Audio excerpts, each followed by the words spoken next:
No século XVIII, vou falar para vocês, surgiram alguns pilares da igreja, estão na história até hoje, seu legado estão aí, biografias e biografias. Leiam, se interessem por esses homens, e vocês vão ver que diferença, o que é uma igreja viva e cheia do Espírito Santo. Jonathan Edwards, John Wesley, George Whitefield, Howard Harris. John Wesley entrou no seminário, se converteu ao Evangelho, entendeu o que é o Evangelho pela fé, começou a orar. Começaram a orar. Londres, naqueles dias, a Inglaterra de John Wesley, a cada 6 casas, um era um bordel de prostitutas. Os pregadores saíam dos púlpitos e iam beber cachaça. Saíam dos púlpitos e iam para o bordel na esquina. Era essa a vida da igreja. Está igualzinha a nossa. Quantos escândalos de adultério vocês não têm presenciado aí? Está igual. Esses cantores gospel, essa mídia, todos eles, cocaína, droga, tudo morto. A Inglaterra de John Wesley era da mesma forma. Um dia esses homens se reuniram para orar, George Whitefield, John Wesley,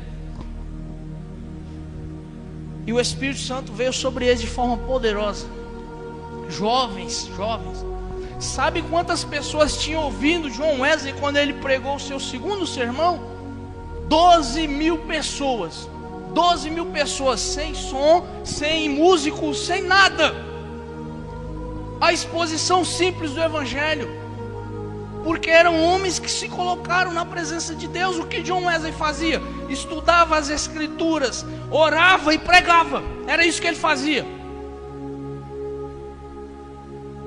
A vida dele estava nas mãos de Deus. Homens fantásticos. David Brainerd.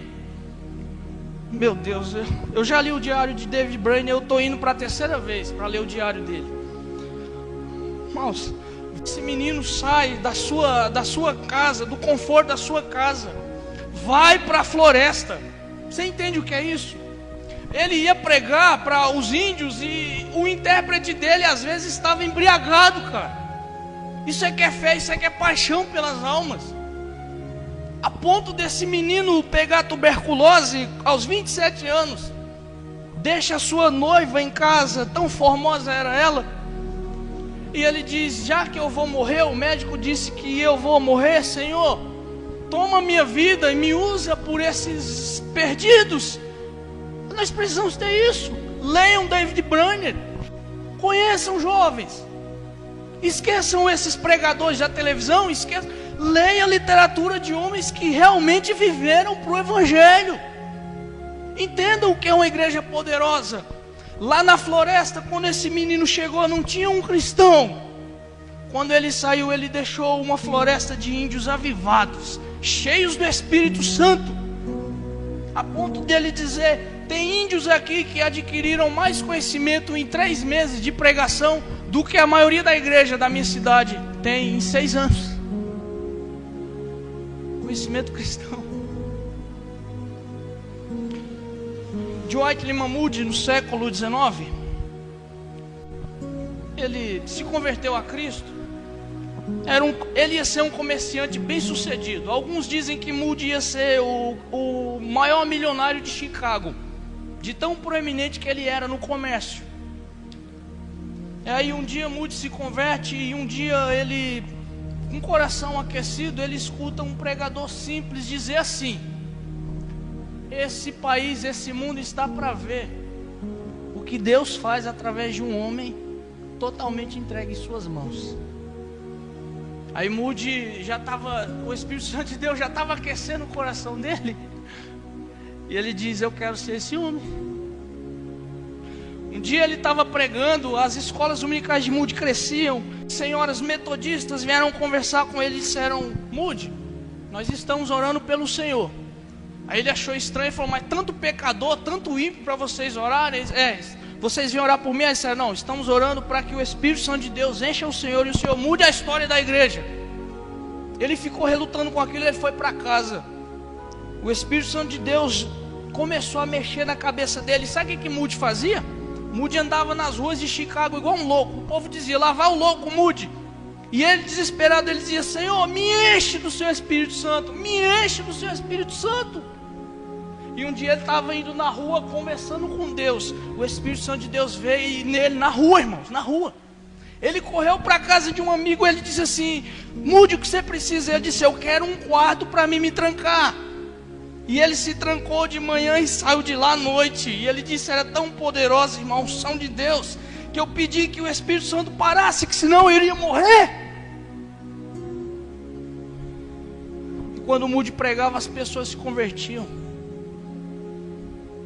Por que nós pregamos hoje e não acontece nada? Muito simples, muito óbvio. O Espírito Santo de Deus não está operando. Esqueça. Começo de mim. Eu tenho orado, eu tenho clamado a Deus. Me visita, Senhor, visita alguém nesses dias. Evan Roberts, 1904, País de Gales sofreu um poderoso avivamento. País de Gales era dominado pelo futebol, pela prostituição, tudo isso. Esse menino estava num seminário na cidade vizinha. Ele sentiu um desejo forte de orar.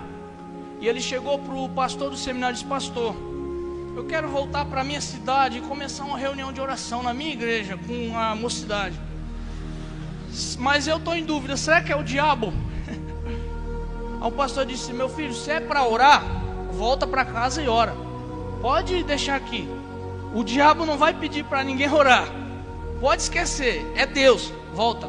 Chegou na reunião, na igreja dele, começou a reunião. Ele e 2 ou 3 jovens começaram a orar. Na segunda reunião a igreja lotou, a igreja orando.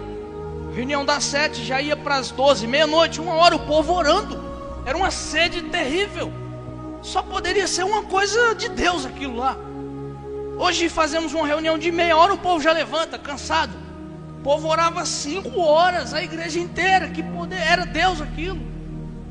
Quando foi no sábado e no domingo, o comércio da cidade parou.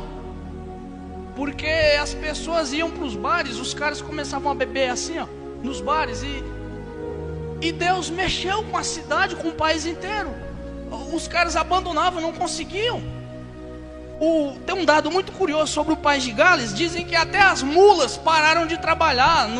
Era uma cidade onde as minas de carvão eram muito utilizadas. E aquelas mulas que costumavam apanhar dos carrascos para carregar o carvão, elas não trabalhavam mais. Por quê? Porque os caras se converteram, tinha dó até de bater nas mulas. De tão poderoso foi o avivamento. Mas não se engane, não foi através de crentes sem compromisso, descompromissados. Agora, se vocês quiserem e preferirem, como eu disse, ficar com essas pequenas coisas, a escolha é de vocês. Vocês podem, Deus pode levantar homens aqui, novos Elias, novos David Brandes, novos John Wesley. Deus pode, mas não é da forma que eu e você estamos vivendo. Só aquele que der totalmente a sua vida para Deus, que deixar tudo, prazer, deleites dessa terra, tudo, abandone seus projetos, viva os projetos de Deus. Somente esses.